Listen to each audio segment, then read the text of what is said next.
Number উপরে, number নিচে না, নাম্বার উপরে। সব সময় পুরো টোটালটা দেখে নেবে।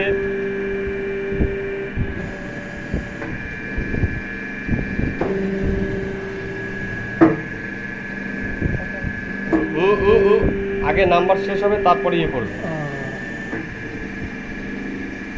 আগের থেকে চিপবে না। আচ্ছা এবার দেখে নাও কতটা কেটেছে, দেখে নাও। কেটে গেছে, দেখেছো? তখন 2-3 বার করে লাগছিল, এখন কত তাড়াতাড়ি করে হয়ে যাচ্ছে।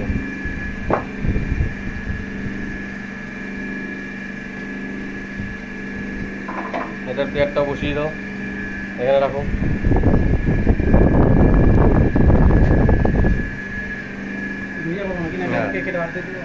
এই যে যেভাবে কাজ দেখিয়ে দিলাম সেভাবে একদম কাজটাকে বুঝে নিচ্ছ। এবার ডাইসের ইয়ে করবো।